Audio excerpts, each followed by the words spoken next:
మహేష్ బాబు భరత్ అను నేను count down వేగంగా జరిగిపోతుంది. ముఖ్యమంత్రిగా మహేష్ బాబు చేయబోయే రచ్చ కోసం ఫ్యాన్స్ మాత్రమే కాదు, సినిమా ప్రేమికులు కూడా ఎదురు చూస్తున్నారు. చాలా ఇంటెన్సివ్ గా ఉన్న ట్రైలర్ చూశాక హైప్ కూడా అమాంతం రెట్టింపైపోయింది.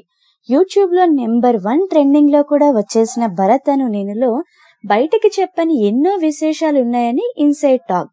ముఖ్యంగా అసెంబ్లీ సన్నివేశాలను ఓ రేంజ్ లో కొరటాల శివ తీర్చిదిద్దినట్టు తెలిసింది. ఇవి దాదాపు 15 నిమిషాలకు పైగానే ఉంటాయని తెలిసింది. ప్రతిపక్ష నాయకులు తన మీద ఆరోపణలతో దాడి చేసినప్పుడు గణాంకాలతో సహా మహేష్ తిప్పికొట్టే సీన్ కు విజిల్ వేయని ఆడియన్స్ ఉండరని టాక్. కేవలం ఈ సీన్స్ కోసమే ఖరీదైన సెట్ వేయడానికి కూడా వెనకాడలేదు నిర్మాత డివివి దానయ్య. కొరటాల శివ చెప్పినట్టు ఎక్కడ రాజీ పడనందువల్లే చాలా క్వాలిటీగా సినిమా వచ్చిందని వినికిడి. కీలకమైన ఈ సన్నివేశాలన్నీ సెకండ్ హాఫ్ లో ఉండబోతున్నాయని తెలిసింది. దేవరాజ్, ప్రకాష్ రాజ్ వీటిలో కీలక పాత్ర వహించనున్నట్టు వినికిడి. గతంలో లీడర్ లాంటి సినిమాల్లో కూడా ఇలాంటి సన్నివేశాలున్నాయి, కానీ అవి మాస్ ని మెప్పించలేక చప్పగా సాగాయి.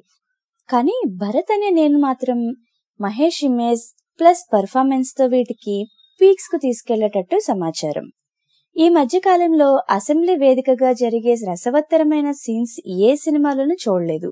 సో మహేష్ లాంటి స్టార్ హీరో మూవీలో అవన్నీ ఉన్నాయి. మరి అలాంటప్పుడు మహేష్ ఆడియన్స్ కి పండగ కాక మరేముంటుంది?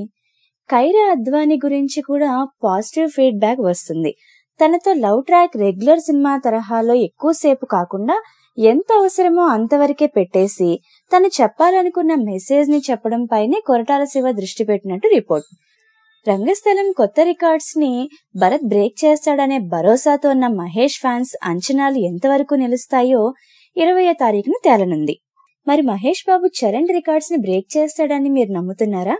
ఎస్ అయితే ఎస్ అని, నో అయితే నో అని మీ అభిప్రాయాన్ని కామెంట్ బాక్స్ లో తెలియచేసి మీ లైక్ ద్వారా మీ సపోర్ట్ ను మహేష్ బాబుకి తెలియచేయండి.